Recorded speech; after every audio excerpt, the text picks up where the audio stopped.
오늘 우리에게 주시는 하나님 아버지의 말씀은 사도행전 9장 36절에서 43절 제가 봉독에 올리겠습니다.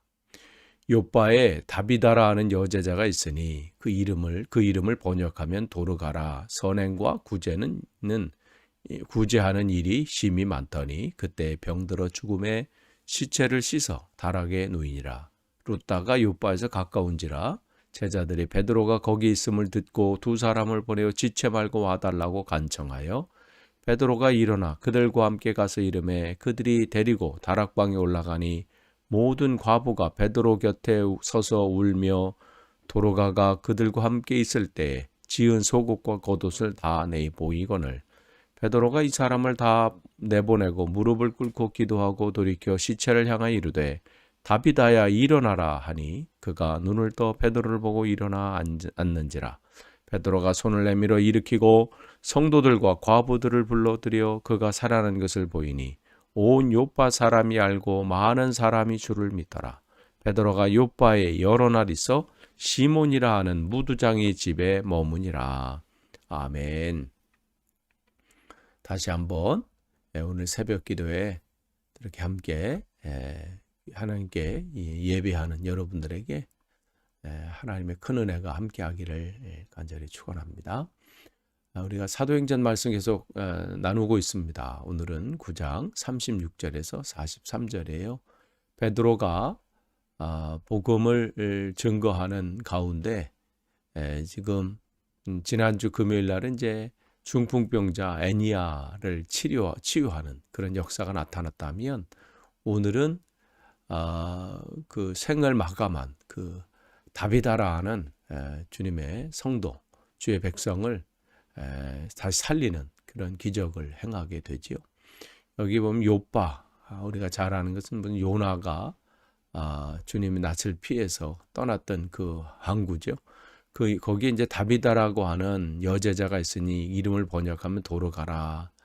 그러니까 다비다라는 것은 그 당시 사람들이 많이 쓰고 있던 아람어로 이름이 다비다고 도르가는 헬라어예요. 그러니까 그 당시에는 보통 이렇게 두 개의 이름을 가지고 있었습니다. 근데 그 사람을 소개하는데 어떤 사람이냐, 이 사람을 소개하기는 선행과 구제하는 일이 많은 사람이다. 이렇게 그를 평가하고 있어요. 그러니까 그의 생을 마감하면서 다른 사람들이 그를 평가할 때 그는 어떠한 사람인가를 평가하는데 여러분은 생을 마감하셨을 때 사람들에게 어떠한 사람으로 평가되고 싶으십니까? 지금 이 도르가는 이 다비다는 선행과 구제하는 일을 많이 한 사람이다.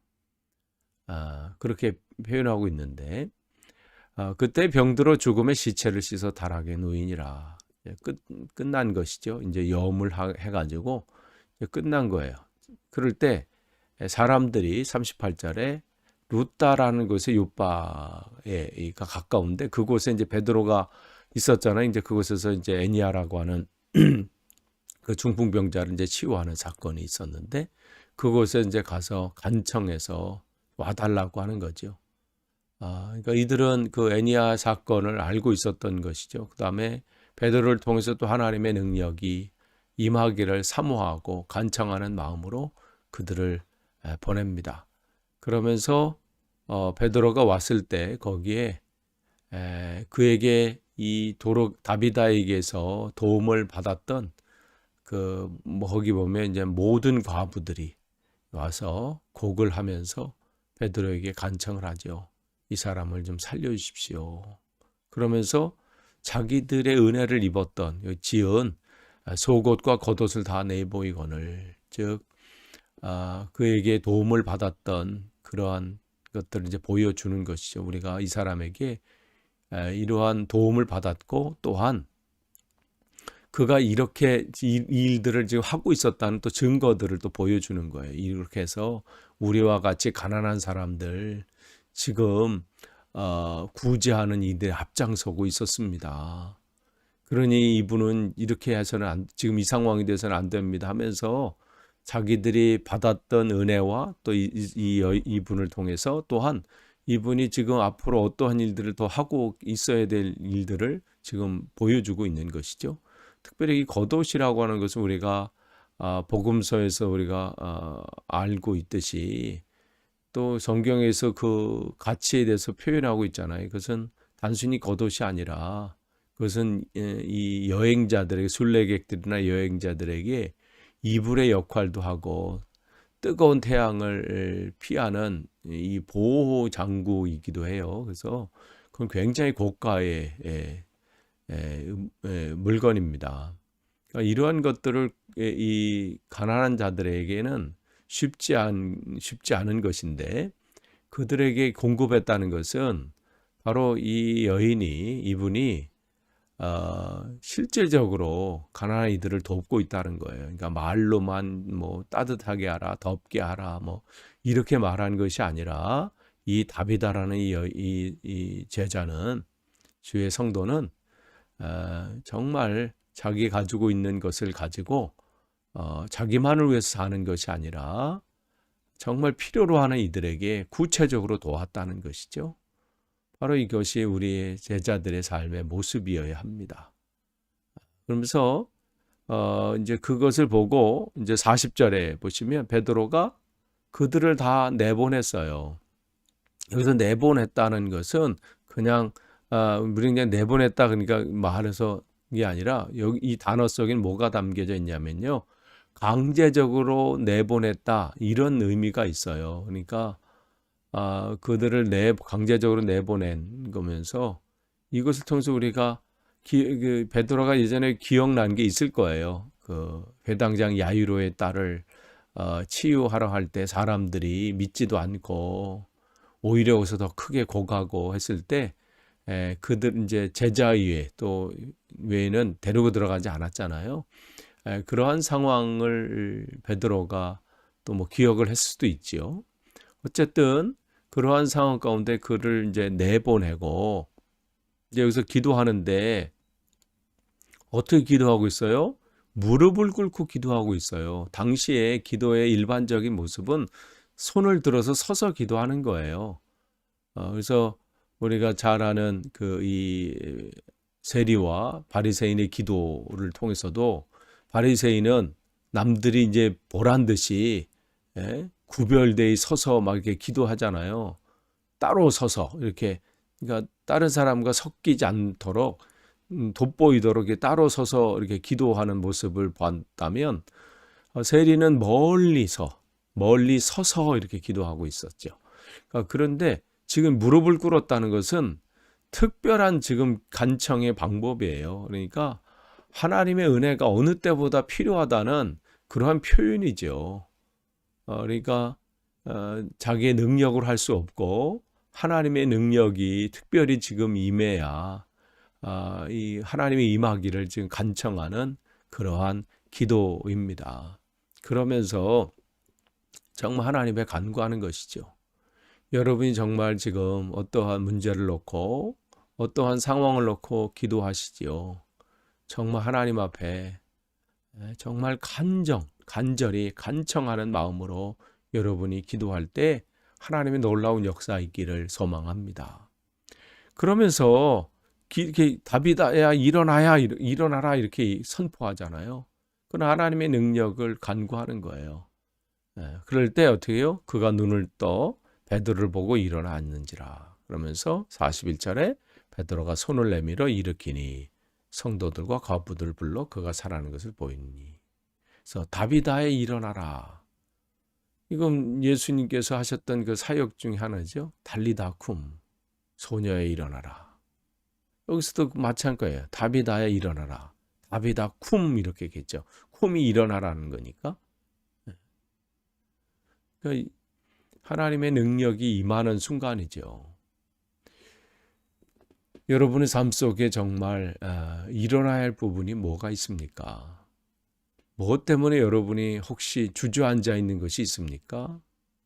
아니 과거의 어떠한 상처들이, 아니면 과거의 어떠한 사건들, 어떠한 상황들이 여러분을 지금 주저앉게 있습니까? 그렇다면 오늘 이 말씀 통해서 다비다에 일어나라, 이 말씀이 여러분에게 들려지기를 소망합니다.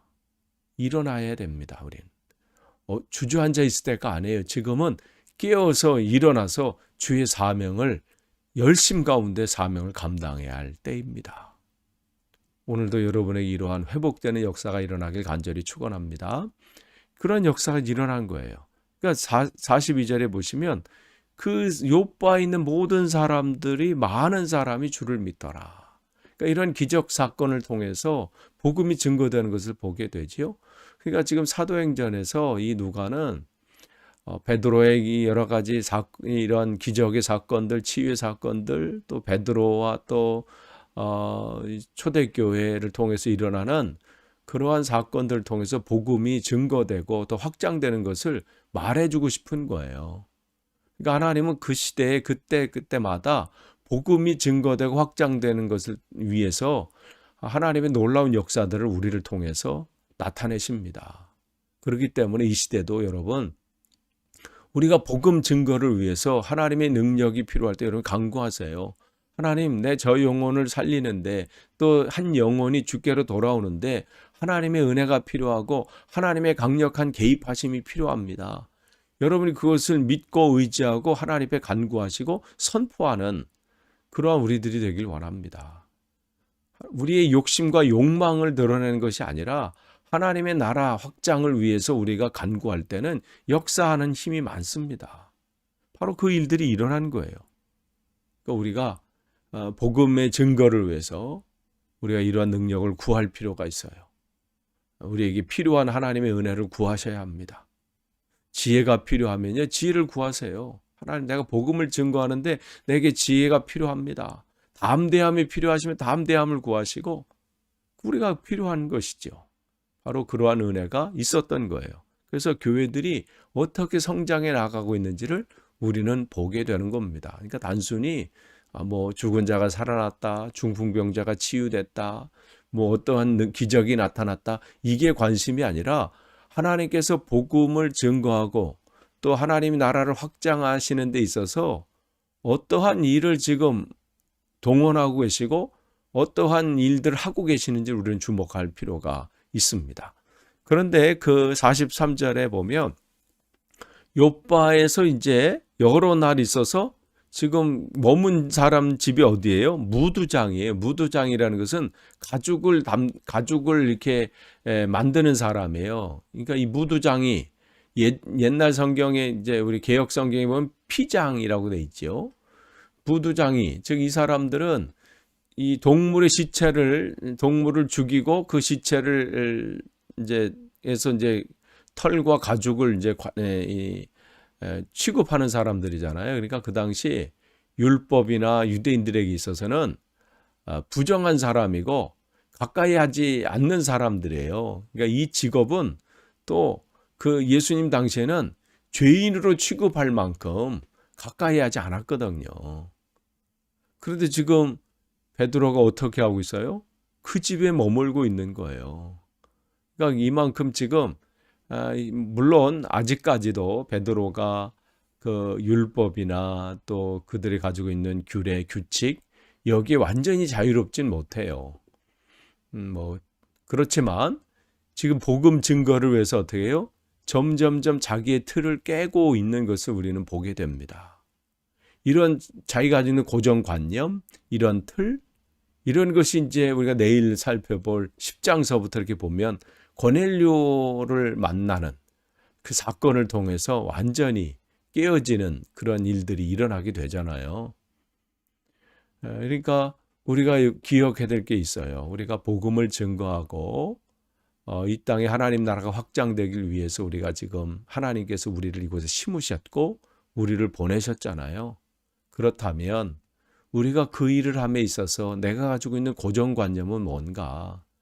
내가 가지고 있는 그 틀, 깨지 못하고 버리지 못하고 계속해서 움켜쥐고 있는 그 고정관념과 틀은 뭔가? 그것을 우리가 발견할 수 있어야 돼요. 그게 깨어지지 않는 한요, 복음이 증거될 수가 없어요. 그게 계속 걸림돌이 되거든요. 그게 계속해서 내 앞을 막아요. 사실 쉽지는 않지만 그것은 어떻게? 주님의 은혜예요. 주님께서 깨어지게 만드시거든요. 그 길을 지금 점점점 가고 있잖아요. 오늘도 마찬가지예요. 여러분 안에 가지고 있는 것이 무엇인지를 한번 점검하고 그것이 복음을 증거하는데 아무런 도움이 되지 않는다면, 하나님 나라 확장하는데 아무런 보탬이 되지 않는다면 버리세요. 그렇다고 여러분이 뭐 망하지 않습니다. 뭐 여러분의 자존심이나 그게 중요한 게 아니라 하나님의 뜻이 전해지는 게 중요하거든요. 그것을 우리가 한번 되돌아보는 귀한 하루 되시기를 간절히 축원합니다. 기도하겠습니다. 하나님 감사합니다. 오늘도 우리에게 새날을 주시고 함께 말씀을 나눌 수 있게 하시니 감사합니다.